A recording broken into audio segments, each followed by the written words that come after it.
Es tiempo de abrir la Biblia juntos, de conectarnos con su palabra y de andar en el camino.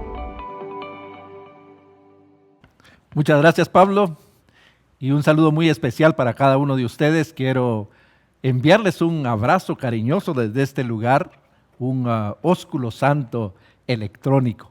Una oportunidad de conectarnos por estas vías tan inesperadas, pero que se vuelven especiales cuando nosotros estamos sintonizados con un mismo corazón y en un mismo espíritu. Gracias, Pablo, por guiarnos en este tiempo a recordarnos ese elemento tan importante de que somos miembros del mismo cuerpo, que la sangre de Jesucristo, que su muerte en la cruz del Calvario nos hizo uno en Cristo y que no hay distancia, no hay regulación, no hay prohibición de salir de casa que pueda desgarrar ese cuerpo que fue fusionado por la sangre de Jesucristo. Qué emoción estar unidos en esta manera, aun cuando no nos vemos, aun cuando no podemos hacer lo que habitualmente hacíamos, pero hacemos lo que debemos de hacer. Nos reunimos para alabar juntos el nombre de Jesucristo, para celebrar juntos ese sacrificio de Jesucristo y en este momento para prepararnos para escuchar su palabra. Estamos en un momento de Adviento, en un periodo de Adviento. Como ustedes saben, el domingo pasado iniciamos nosotros una nueva serie y esta serie nos habla acerca de ese regalo para todas las naciones. Así que quiero invitarles a que en ese mismo espíritu en el que ya nos preparó nuestro hermano Pablo, podamos cerrar nuestros ojos ahí donde estamos y que juntos podamos orar al Señor para que su palabra pueda hablar al corazón, para que este pasaje que es tan maravilloso, tan especial, escondido en las Escrituras a veces, nos pueda hablar directamente al corazón. Les invito a inclinar su rostro ahí donde está y prepararse para que oremos juntos. Amado Padre Celestial, queremos darte gracias por esta oportunidad tan especial que nos das, de estar reunidos, unidos a pesar de la distancia. Que no hay, Señor, lugar que nos o cosa o situación que nos aparte de tu presencia. Gracias por recordarnos, Señor, que no hay valle tan hondo donde tu mano poderosa no pueda alcanzarnos, ni circunstancia difícil donde tu diestra y tu poder no puedan socorrernos. Gracias, Señor, porque no podemos escapar de tu presencia, como dice el Salmo 139. No podemos escondernos en ningún lugar porque tú nos estás viendo siempre y tú estás tomando cuidado de nosotros. Así que en esta mañana queremos darte gracias por habernos permitido estar unidos, Padre Celestial, por este medio. Y ahora queremos poner en tus manos este tiempo de estudio de la palabra. Permite que el texto nos hable, pero más que hablarnos, que nos desafíe. Permite que abra nuestra mente para que podamos comprender aún más, Señor, ese sacrificio que acabamos de recordar. Pero sobre todo que nos dé valor y fortaleza para recordar el propósito de su venida, de ser un regalo para todas las naciones. Señor, oramos en el nombre de nuestro Señor Jesucristo. Amén. ¿A quiénes de ustedes les gusta la historia? Bueno, a veces pareciera que la historia no es precisamente la materia que más nos gusta. Recordar tantas fechas, recordar situaciones y circunstancias. Pero cuando hablamos de genealogía todavía se pone mucho más difícil. Porque recordar esa serie de nombres y tratar de saber quién va primero y como el caso que vamos a ver, quién nació primero y quién nació después. Porque el día de hoy quisiera invitarlos a que nos detuviéramos en un pedazo de la historia, en un pedazo grandísimo de la historia que la palabra de Dios nos menciona, es la genealogía de Jesucristo en el Evangelio según San Mateo. Cuando pensamos en este pasaje, yo no sé si usted, pero para mí me parecía un pasaje muy árido.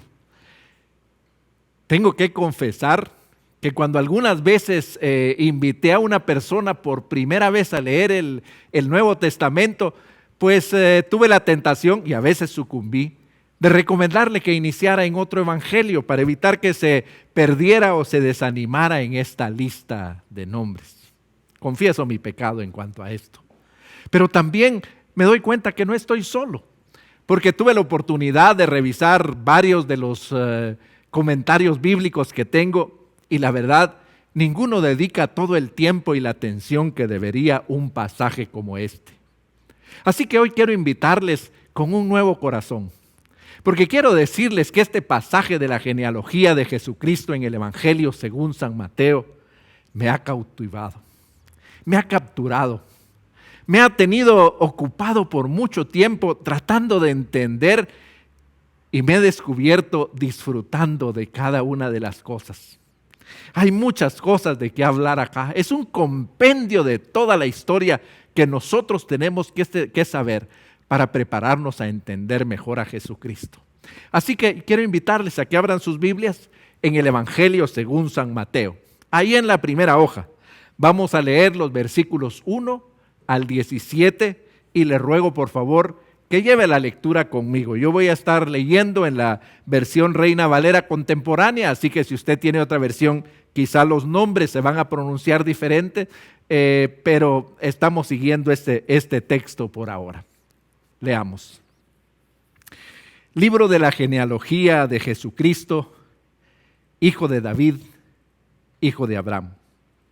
Abraham engendró a Isaac, Isaac a Jacob, Jacob a Judá y a sus hermanos. Judá engendró con Tamar a Fares y Seraj. Fares a Esrón, Esrón a Aram.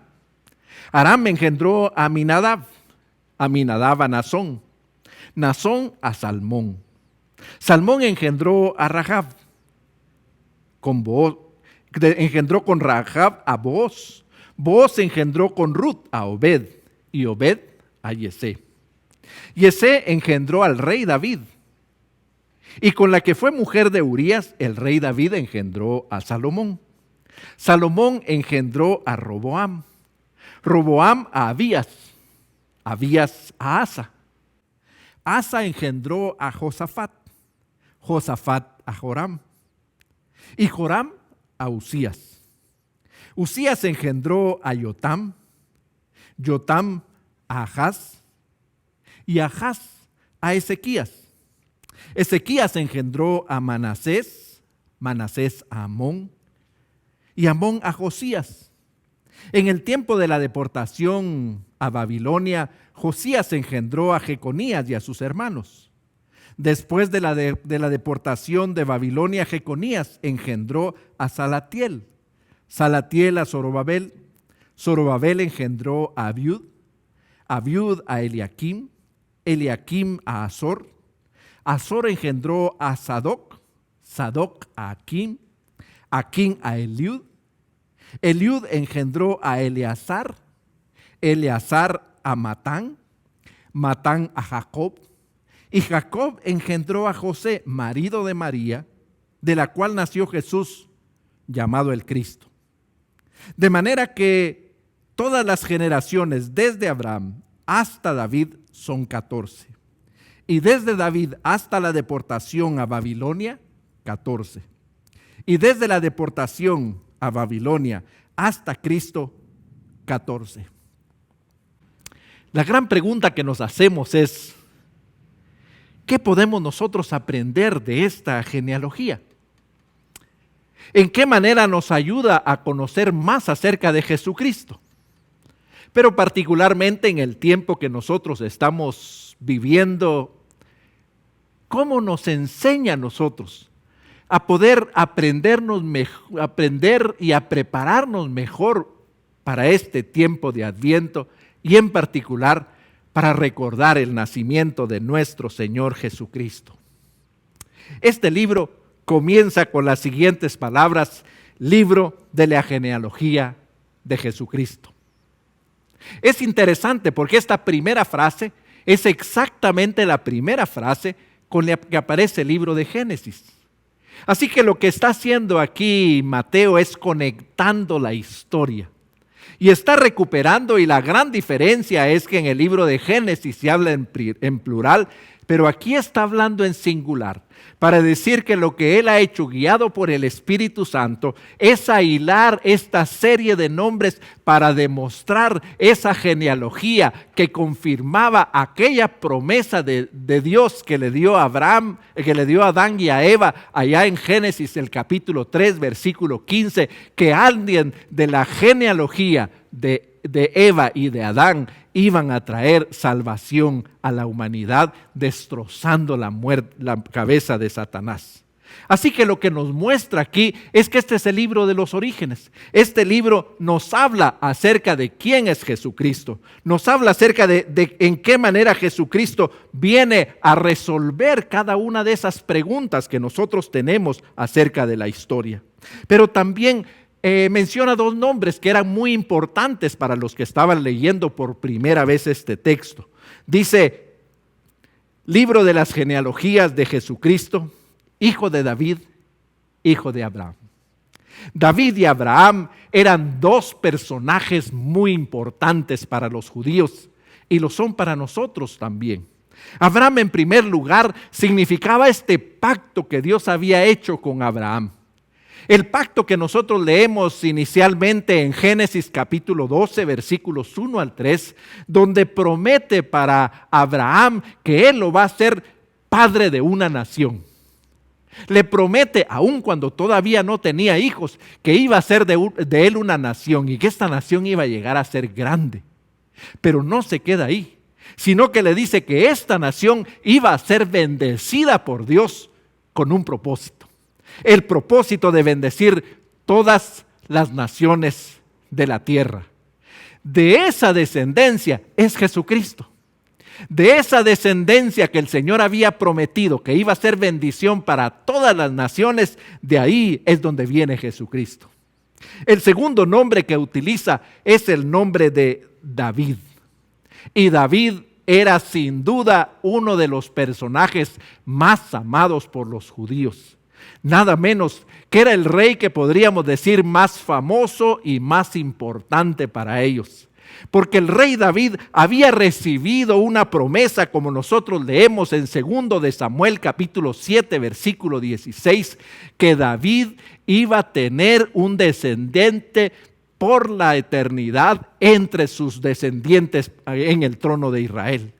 Dios le promete ahí en este pasaje que nunca iba a faltar alguien de su descendencia en el trono de Israel, pero que uno de ellos no solamente iba a estar en el trono, sino que iba a estar en el trono por la eternidad.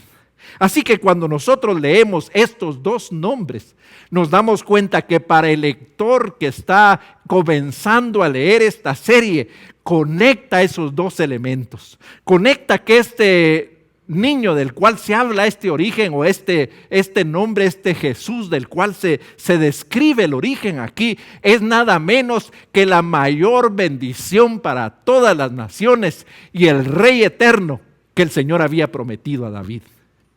Y eso es lo que justamente afirma ahí cuando nosotros vemos al final en el versículo 16. Cuando menciona en este versículo, y Jacob engendró a José, marido de María, de la cual nació Jesús, llamado el Cristo. Así que este niño no solamente es descendiente de Abraham, como la bendición para todas las naciones, no solamente es el descendiente de David como el Rey eterno, sino que tiene un nombre y tiene un título. Él es Jesús, el Mesías, el esperado por todas las generaciones. Cuando nosotros seguimos leyendo esta genealogía, nos preguntamos, ¿por qué tiene tantos nombres? Y en realidad el propósito, uno de los propósitos que encontramos es mostrarnos a nosotros cómo era este niño. Pero también nos muestra quién es este niño. Así que luego de demostrarnos que es hijo de Abraham, que es descendiente de David y que es el Mesías, entonces comienza a describirnos cómo es Él y particularmente nos muestra a nosotros los atributos. Quiero escoger a 5 de los muchos personajes y nombres que encontramos aquí para ver en estos 5 nombres, en primer lugar, 4 atributos de Dios. Y en segundo lugar, que nosotros podamos ver el propósito del nacimiento de nuestro Señor Jesucristo. El primero de estos que nosotros encontramos es Jacob. Y cuando leemos a Jacob, lo que nos muestra es que Dios es soberano. Cuando leemos, dice, Abraham engendró a Isaac, e Isaac a Jacob. Todos sabemos quién es Jacob, se le menciona mucho en la palabra, pero sabe, Jacob no debería de estar ahí. En primer lugar, porque Jacob no era el primogénito. Como usted sabe, era el segundo hijo. Pero la segunda razón por la que él no debería de estar ahí es porque Jacob tampoco era una persona que podríamos llamar digna de estar acá. Usted recuerda, ¿qué significa su nombre? Sí, por supuesto. El nombre de Jacob significa engañador, o dicho más exactamente, embaucador. Así que él, a pesar de no ser una persona que podría describir las características para estar en esta lista, está. ¿Por qué? Porque el Señor es soberano. En primer lugar, porque Dios muestra su misericordia con quien quiere mostrar su misericordia, como dice en Éxodo capítulo 33, versículo 19. O como leemos más adelante nosotros en Romanos capítulo 9, versículo 13, el Señor es soberano y Él decide escoger al menor para ponerlo sobre el mayor. O escoger en este caso al segundo hijo para ponerlo sobre el primogénito. Dios es soberano. Ese Dios encarnado es un Dios soberano que decide escoger y poner al frente a quien Él quiere. Y el Señor en su gracia y su misericordia nos ha escogido a nosotros. Pero también cuando seguimos leyendo nos damos cuenta que el Señor escoge al que no es nada para hacerlo algo. Y creo que María lo puso muy bien en el Magnificat, cuando ella ya en Lucas capítulo 1, versículo 53, él dice que el Señor levanta al pobre del muladar y lo pone en medio de los príncipes. Así que cuando nosotros leemos este pasaje nos damos cuenta que lo primero que nos recuerda es que ese niño que nació en Navidad, el niño cuyo sacrificio nosotros recordamos, es un Dios soberano, que en medio de su soberanía Él decide a quién escoger y a quién invitar a su mesa para compartir con Él el pan y el vino. La segunda característica que quisiéramos ver aquí en otra serie de personajes es que Dios es fiel. ¿Sabe una cosa interesante de la genealogía? Es que contra todo pronóstico y contra toda costumbre, en esta genealogía aparecen 4 mujeres. Y cuando nosotros leemos la vida de estas 4 mujeres, podríamos decir que las 4 mujeres aparecen correcta o incorrectamente sospechosas de tener relaciones sexuales ilícitas. Pero están acá. El Señor las pone en medio de esta genealogía para recordarnos a nosotros en primer lugar que Dios es fiel. Las primeras 2 de ellas son Tamar y Rahab. Tamar, como ustedes recuerdan, era la esposa del hijo de Judá. Y si ustedes hacen memoria de la historia, o si no la recuerdan, permítanme recordarla para ustedes. Bueno, Judá escogió a esta mujer, a Tamar, para que fuera esposa de su primogénito. Pero su primogénito murió y no dejó descendencia. Así que de acuerdo a la ley, para preservar la descendencia de la familia, esta mujer Tamar fue entregada a Onán, su segundo hijo. Pero Onán consideró que si él tenía descendencia, en realidad no iba a ser la descendencia de él, sino la de su hermano. Así que él decide evitar de todas las maneras posibles que Tamar quede embarazada. Y el Señor lo mata. El Señor lo juzga y el Señor lo borra de la faz de la tierra, porque Él está intentando impedir esa descendencia que Dios ya había decidido. Así que Judá le dice, bueno, vete a tu casa como viuda y cuando mi hijo pequeño esté de edad, pues te lo voy a dar para que sea tu hijo. Pero en realidad lo que tenía en su mente Judá era que no se la iba a dar, porque él tenía miedo de alguna manera que fuera una especie, lo que llamamos ahora una viuda negra. que todos los que se casan con ella se mueren. Así que él ya había decidido no hacerlo. Esta mujer, podríamos decir, fue una prostituta, se fingió una prostituta para hacer que Judá cumpliera una promesa que le había dado y sobre todo para hacer que esta descendencia siguiera adelante. Así que vemos aquí que está Rahab, que muestra que Dios es fiel con aquella que espera fielmente que el Señor va a cumplir las promesas que se han hecho sobre ella, de que iba a tener una descendencia. Y no solamente uno, sino que tiene dos, como leemos aquí en las Escrituras. La segunda es más conocida, es Rahab. Y Rahab, como recordamos allá en el libro de Josué, el capítulo 2, ella sí era una prostituta de profesión.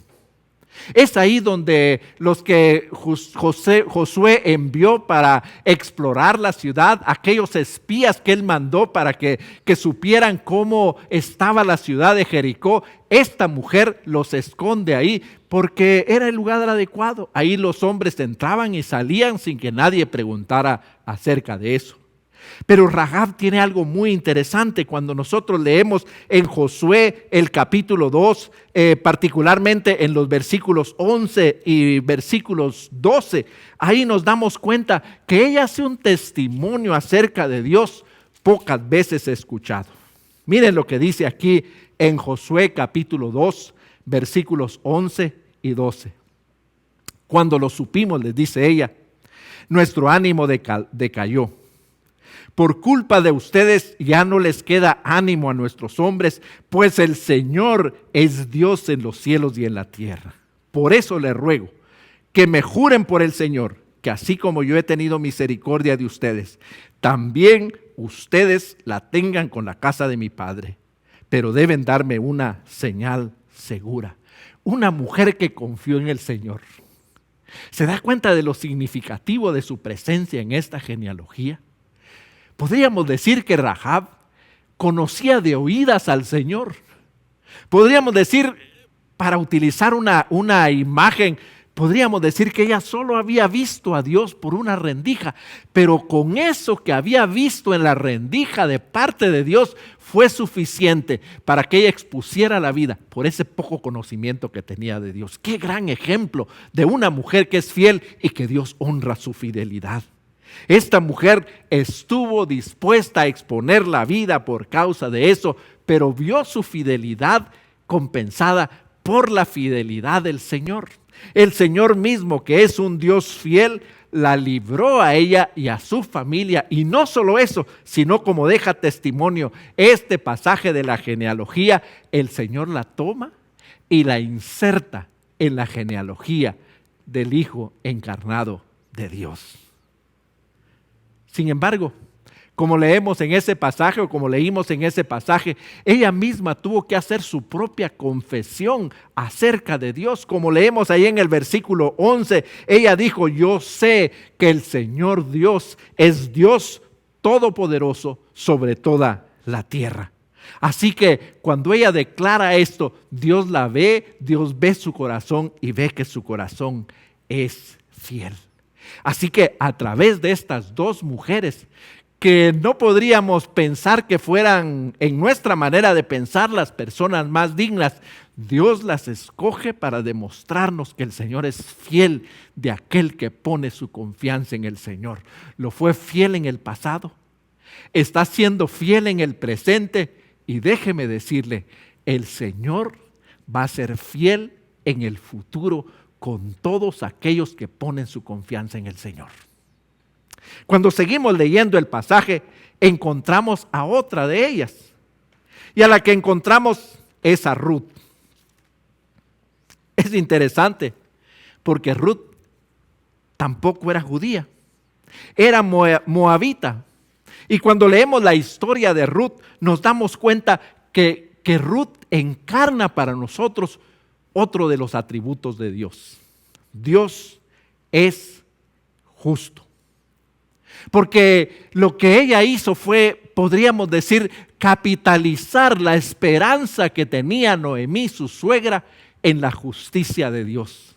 Noemí se abraza, por decir así, del cuello de la justicia de Dios Y Ruth se le tira a la cintura. Y confiada en esa justicia de Dios, ella recibe la bendición del Señor porque vio resuelta la amargura de su suegra y se vio ella insertada en la historia de la humanidad. En primer lugar, como nosotros leemos en el capítulo 4, versículo 14, ella cambió la amargura de Noemí, su suegra, en bendición. Miren este versículo que funciona como a modo de conclusión de esta historia cuando dice: alabado sea el Señor que te concedió tener un hijo que te rescatara. Su nombre será celebrado entre los israelitas. ¿Se dan cuenta? Esta mujer que creía que era una mujer maldita, Dios la convierte en una mujer bendita porque Él es justo y Él responde a aquellos que confían en la justicia de Dios. Pero Ruth también alcanzó la fidelidad cuando ella pudo entender y comprender quién era el Dios de Noemí. Creo que el momento en que ella alcanza esta fidelidad es cuando ella hace aquella expresión que seguramente vive en la memoria de cada uno de nosotros y que a veces hasta la ponen en algunas tarjetas de felicitación de boda. Cuando ella le dice a su suegra: tu pueblo será mi pueblo y tu Dios mi Dios. En este momento, que es un momento histórico, Ruth rechaza su nacionalidad. Ruth rechaza toda su herencia. Ruth rechaza toda su genealogía y se abraza a una genealogía mejor y al Dios único y verdadero. Y Dios, que es un Dios justo, honra la justicia de esta mujer. Pero también ella tiene una característica, como la leímos ahí en el versículo 14.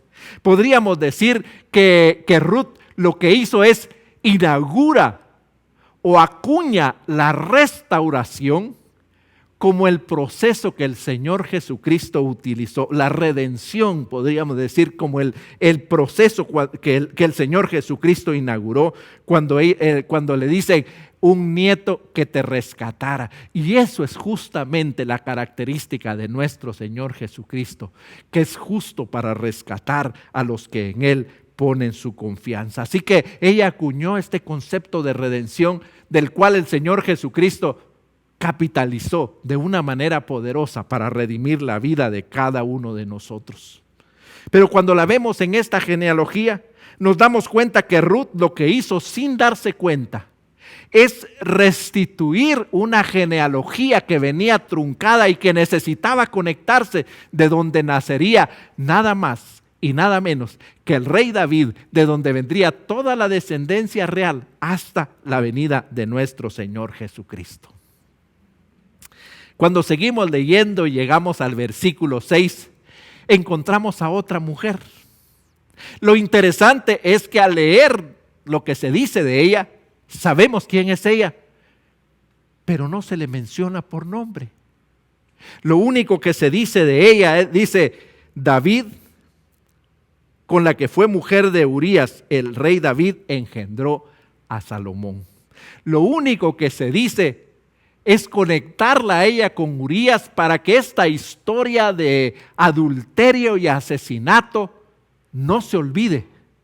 Pero que no se olvide tampoco que el Dios de Israel, el Dios de los cielos y la tierra, el Dios en quien nosotros confiamos, es un Dios de perdón y restauración. Este es el otro atributo que nos muestra esta genealogía. Dios perdona a aquel que se arrepiente. El perdón de Dios está disponible para todos aquellos que ponen su confianza en el Señor Jesucristo. El perdón y la restauración están abiertas para todos, así como estuvo abierta para David y Betsabé, que habían cometido este acto tan deleznable del cual nosotros tenemos memoria en las Escrituras. Lo que vemos es que cuando el rey David escucha que su pecado ha sido descubierto, descubre una cosa más: que Dios lo ha perdonado aún antes de pedir perdón. Y eso nos hace recordar lo que el mismo Señor hace con nosotros, como leemos en Romanos 5:8, mas Dios muestra su amor para con nosotros, en que siendo aún pecadores, Cristo murió por nosotros. Eso es lo que Él hace aquí. Y cuando el Señor restaura a la vida de David y Betsabé, no solamente la restaura, sino que permite que ambos se engendren a un hijo. Y ahí cuando leemos en 2 de Samuel, el capítulo 12, cuando el Señor le pone nombre, dice, y este se llamará Jedidías, que significa el amado del Señor. ¡Wow! Eso es tremendo, ¿se imagina usted? El Señor dándoles la oportunidad a ellos, no solamente de ser perdonados, no solamente de ser restituidos, no solamente de ser insertados en la genealogía del Señor, sino de mostrarles un amor incondicional que es capaz de perdonar al pecador más osado. ¡Qué tremenda historia! Cuando nosotros vemos Dios los eleva a ambos al nivel de ser perdonados y de nuevo los inserta en esta genealogía. Pero finalmente, cuando nosotros seguimos leyendo la genealogía, nos damos cuenta que además de esos atributos de Dios, encontramos que este niño es la esperanza de salvación para todas las naciones. María, al final de su Magnificat, ella lo diría de esta manera, ella diría, desde ahora me llamarán dichosa por todas las generaciones. Y lo decía María, que en el momento en el que le encuentra esta genealogía, ella podría haber sido acusada de tener un hijo fuera del vínculo matrimonial. Una mujer que a los ojos del pueblo pudo haberse considerado adúltera, el Señor la encuentra pura y perfecta para poderla cubrir con su sombra y que el Dios encarnado naciera de ella. Por eso es que ella dice, desde ahora me llamarán dichosa por todas las generaciones, allá al final del Magnificat en Lucas capítulo 1, versículo 48. El Señor escogió a María, una jovencita, a la que el Señor mira su corazón y el Señor la utiliza como este instrumento para que su hijo naciera. Ella reconoció que el niño era el cumplimiento de todas las promesas y particularmente de la promesa que Dios le había dado a Abraham de ser una bendición para todas las naciones. Como seguimos leyendo en el Magnificat, ahí en Lucas capítulo 1, versículos 54 al 55, ella dice, y se acordó de su misericordia que habló a nuestros padres. Ungida por el Espíritu Santo, movida por el Espíritu Santo, ella conecta el nacimiento de Jesucristo con toda la historia de Israel. Ella conecta el nacimiento de Jesucristo con la bendición de para todas las naciones. Ella conecta a aquel niño que llevaba en su vientre con esa promesa de que todas las naciones iban a ser bendecidas. Pero María también lo afirma. Cuando ella recibe con gozo, ella recibe con alegría las emocionadas palabras de Simeón. Recuerdan allá en el capítulo 2 de Lucas, cuando ella y José llevan al niño para ser presentado en el templo. Ahí encuentran a este Simeón, a alguien a quien el Señor le había dicho que no moriría hasta que no viera la redención de Israel. Y cuando él toma al niño en los brazos, dice, Señor, despide a tu siervo en paz, porque mis ojos han visto tu salvación, la redención para Israel. Pero no solamente eso, sino dice, la salvación que has preparado a la vista de todos los pueblos, luz reveladora de las naciones y gloria para tu pueblo Israel. Aquel hombre movido por el Espíritu Santo vio que lo que tenía en los brazos no era un niño común y corriente. Se dio cuenta que era el Dios encarnado. Se dio cuenta que aquel niño tenía coincidían, se intercruzaban todas las promesas que el Señor había hecho para el pueblo de Israel y a través del pueblo de Israel para todas las naciones que nos incluyen a nosotros. Así que ella recibió esta palabra con alegría, aun cuando, si nosotros seguimos leyendo, encarnaban un dolor profundo para ella cuando él le dice: aunque a ti te traspasará el alma con una espada. María exhibió ese carácter sobrenatural cuando es capaz de recibir la palabra del ángel, pero también todas las consecuencias que éstas traían. Ella sabía el camino que le hacía por delante, y a pesar de eso, ella dice: hágase con tu sierva conforme a tu voluntad. María sabía que estaba siendo el canal de bendición para todas las naciones, y lo único que hizo fue ponerse disponible a la voluntad de Dios. Pero María también supo que tenía Dios un plan perfecto para ella, que Dios la había escogido para hacer un impacto significativo en el mundo, para hacer una tarea que nadie más iba a hacer. Y ella lo dice en el Magnificat, cuando dice: me felicitarán todas las generaciones. Ella reconoce que Dios la ha escogido en su misericordia y termina diciendo: desde ahora me dirán: María, Dios te ha bendecido. Gloria al Señor. Qué pasaje más maravilloso, porque termina con esta historia de una mujer que es capaz de recibir esta promesa con todas sus consecuencias. Una jovencita que para lo que entendemos no tenía una madurez en nuestra manera de pensar, pero tenía una relación tal con Dios que ella puede percibir en el preciso instante lo que el Señor quería hacer en su vida.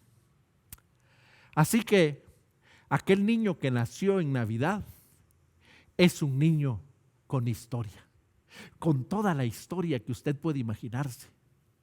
Como nosotros vemos aquí, particularmente como lo leemos al seguir la trayectoria de esta genealogía, diríamos que Mateo lo que hace es utiliza esta estrategia para entrelazar, para entretejer a Jesucristo, no solamente con la historia de Israel, sino con la historia de toda la humanidad. Él es el deseado de todas las naciones. Él es el Hijo de Dios que ha venido para bendecir no solamente al pueblo de Israel, sino a todas las naciones. Él es el Hijo de Dios que Dios quiere utilizar para que podamos nosotros tener esperanza y redención. Sí, Él es un Dios soberano. Y Él nos ha escogido a nosotros para que nosotros escuchemos el día de hoy esta historia. Sí, Él es fiel y Él ve el corazón de cada uno de aquellos que esperan en Él, y Él muestra su fidelidad. Él es justo para aquellos que esperan en la justicia del Señor. Él es bueno al darnos a nosotros lo más precioso que Él tenía.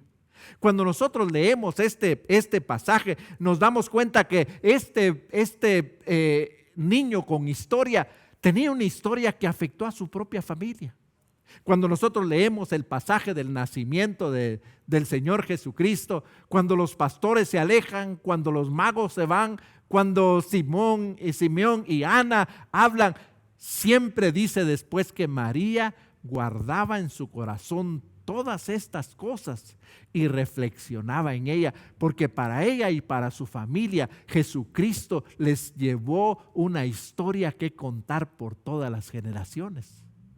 Pero no solamente a ella, sino también para todo Israel, porque cuando nosotros leemos aquí también recordamos lo que dice en Ageo capítulo 2 versículo 7, que dice: y haré temblar todas las naciones, y vendrá el deseado de todas las naciones, y llenará de gloria esta casa, ha dicho Jehová de los ejércitos. Así que no era solo una historia para la familia, era una historia para todo el pueblo de Israel. Y este niño les dio una historia que contar para todas las naciones, pero también en especial este niño es una historia para la humanidad. Y creo que quien mejor la puede articular sin duda es Simeón en esta mezcla de profecía y de confirmación de las profecías que él da cuando él expresa que este niño era la luz, reveladora de todas las naciones. Y él sin duda estaba evocando en su memoria lo que dice en Isaías 49:6, cuando el Señor le dice a su siervo: muy poca cosa es para mí que seas mi siervo, y que levantes las tribus de Jacob, y que restaures al remanente de Israel. Y luego le dice: te he puesto como luz para las naciones, para que seas mi salvación hasta los confines de la tierra. Y sin duda que al leer ese pasaje nos lleva de la mano, como nos lleva Isaías capítulo 52, versículo 10, cuando dice: el Señor ha desnudado su brazo a la vista de todas las naciones, y todos los confines de la tierra verán la salvación de nuestro Dios. Hermanos, eso es lo que nosotros recordamos en la Navidad. Esa es la razón por la que nosotros celebramos el Adviento. Porque eso nos recuerda a nosotros que todas estas promesas de un tremendo impacto en la historia y en el mundo, las hemos visto nosotros con nuestros ojos, cumplidas en nuestra propia vida. Así que este niño tiene una historia. Esta genealogía tiene una historia que contar. Y esta genealogía el día de hoy nos ayuda a saber quién es este niño que nosotros recordamos su nacimiento en Navidad. Nos recuerda cómo es este niño del cual nosotros recordamos su nacimiento en Navidad, pero en particular nos recuerda cuál es el propósito de este niño que nosotros celebramos ahora, que vino para ser esperanza de todas las naciones, para cumplir la promesa que de esa descendencia de Abraham iba a haber bendición para todas las naciones, para ser ese siervo que no solamente iba a ser de luz para todas las naciones, sino de bendición para cada una de ellas. Ese niño que encarnó esa redención de la que nosotros vemos en el libro de Ruth, que él abre su mano y le extiende para redimir a cada uno de nosotros. Ya hemos estudiado esto, ya hemos visto toda la historia que nos cuenta este pasaje de la genealogía de Jesucristo en el Evangelio según San Mateo. Pero solo nos falta responder una pregunta. Y la pregunta es: ¿qué es lo que usted va a hacer con esta historia? Porque negarla no puede.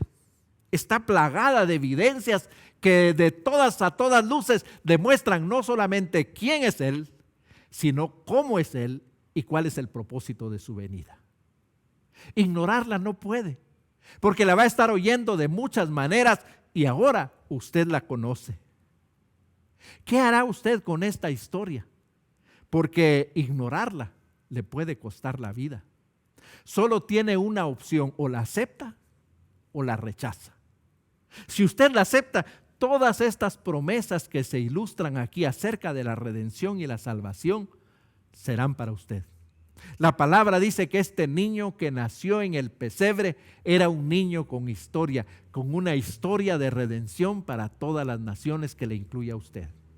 La palabra dice que si nosotros podemos hacer lo que hizo Rahab y observar lo que el Señor ha hecho, observar lo que hemos escuchado de Él, y con eso que usted sabe en este momento, usted necesita, al igual que Rahab, confesar que Él es el Dios de dioses, el Señor de señores, el Hijo unigénito de Dios que murió en la cruz del Calvario, que resucitó de los muertos al tercer día y que ha abierto el canal de bendición y de salvación para usted.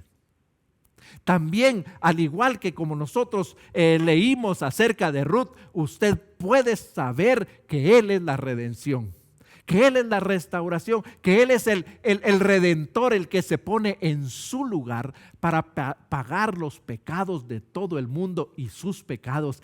Él es el que decidió morir en la cruz del Calvario en su lugar como una redención para usted. Pero al igual que como lo leemos en la historia de Betsabé, también reconocemos que Él es perdón y restauración. Que el Señor ha abierto el día de hoy sus brazos para poderlo recibir y perdonarle todos sus pecados. Si usted confiesa que Jesús es el Cristo, el Hijo del Dios viviente, la palabra dice que Él perdonará sus pecados y Él pondrá sobre este Redentor el pecado de todos nosotros y Él le dará restauración. Y al igual que como lo hizo con Betsabé y con David, Él lo elevará a una persona perdonada y Él le pondrá un nuevo nombre. Y este nuevo nombre será amado de Dios. ¿Qué es lo que usted va a hacer con este niño? El ejemplo de María es claro. María escuchó el mensaje, María escuchó la historia y María tomó una decisión. Ella dijo: hágase conmigo conforme a tu voluntad, conforme a tu propósito. Yo quiero invitarlo a usted en esta mañana, esta tarde, esta noche, cualquier momento en que usted esté escuchando este video, yo quiero invitarlo para hacer una decisión personal por Jesucristo. Yo quiero invitarlo a usted para que usted pueda poner su confianza en el Señor Jesucristo. El niño que nació en Navidad no es un niño que se puede robar para hacer una celebración la próxima semana. Este niño que nació en Navidad no es un niño que se le puede caer, quebrar y tener que llevarlo a un taller para que lo reparen. Este niño que nació en Navidad no es susceptible de guardarlo en el armario para destaparlo la próxima Navidad. Este niño que nació en Navidad vive y reina por los siglos de los siglos y ha entregado su vida por usted. Así que yo quiero invitarlo a que si usted nunca ha hecho una decisión personal por Jesucristo, este es su momento. Este es el momento de recordar que este niño con historia vivió y murió para darle una nueva historia que contar con su vida. Si usted quiere hacerlo, si nunca lo ha hecho en su vida, yo le ruego que usted cierre sus ojos ahí donde está. Que usted ponga su mente en el Señor y que usted diga con todo su corazón unas palabras como estas: Señor Jesucristo, hoy he entendido al recorrer esta genealogía en el Evangelio según San Mateo, que tú eres el verdadero Hijo de Dios, que tú eres el Mesías prometido para todas las naciones, que tú eres el deseado de las naciones de las que tanto habla el Antiguo Testamento, pero sobre todo que tú eres el Dios encarnado, que vino a morir en la cruz del Calvario por mis pecados y para darme nueva vida y una nueva esperanza. Señor, en el nombre de Jesucristo yo vengo delante de tu presencia. Yo vengo a pedirte perdón por todos mis pecados y dígale: Señor Jesucristo, yo reconozco tu sacrificio. Yo sé que tú fuiste mi sustituto y ahora quiero pedirte que tú cargues sobre ti todo mi pecado, que me perdones y te ruego de todo corazón que me des la salvación y la vida eterna, que me des una esperanza, Señor, que no se oculte con nada. Una esperanza que me lleve a tu presencia a vivir eternamente contigo. Señor Jesucristo, que naciste en Navidad, yo te recibo como mi único y suficiente Salvador y Señor. Entra en mi corazón, sé mi Salvador, sé mi dueño y define, Señor, la nueva historia de mi vida. Te lo pido con todo mi corazón. Amén. Si usted hizo esta decisión, si usted hizo esta oración ahí donde usted está, yo le ruego que usted vea en la guía ahí cuando esto esté en YouTube o en la información del Centro Bíblico El Camino, la dirección nuestra y nuestro teléfono. Por favor, escríbanos, mándenos una nota o denos una llamada para alegrarnos con usted y, si es posible, para ayudarle a saber qué es lo que el Señor ha hecho en su vida. La historia de Jesucristo es una historia llena de historia. Es una historia que no termina solamente en el pesebre, sino que comienza ahí para hacer huella en su corazón. Que el Señor nos permita poder seguir esperando en este periodo de Adviento y recibiendo con gozo este niño que fue un regalo para todas las naciones. Que el Señor les bendiga.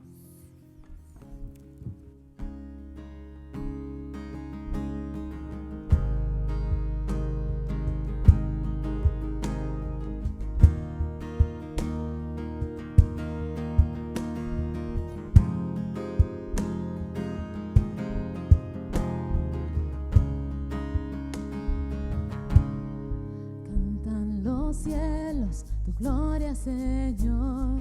Tiembla la tierra ante tu voz, eterno Rey, único Dios.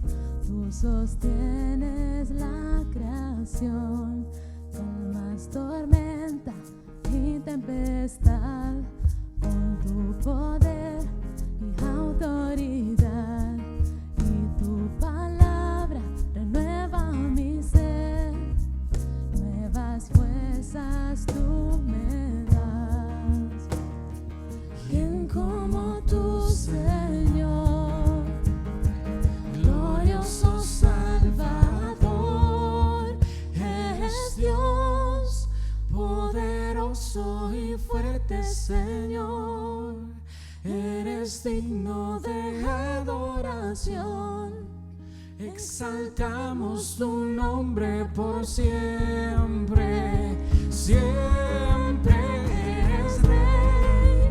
Las naciones caerán a tus pies, declarando tu gloria y poder.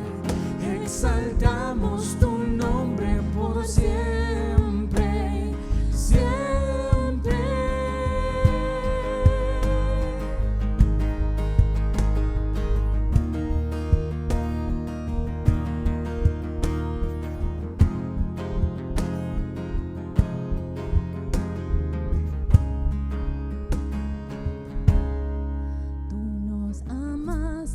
Sin condición, nos regalaste gracia y perdón, y hoy cantamos, grande eres Dios, proclamamos de tu amor. ¿Quién como tú, Señor? Glorioso Salvador. ¿Quién como tú, Señor?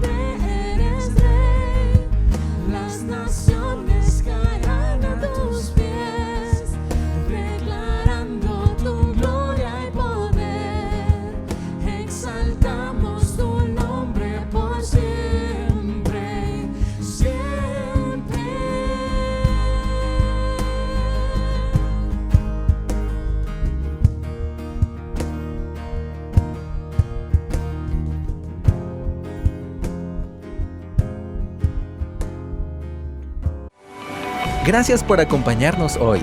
Esperamos que vuelvas y sigas conectado con la palabra. También te invitamos a que nos sigas en nuestras redes sociales. ¡Hasta pronto!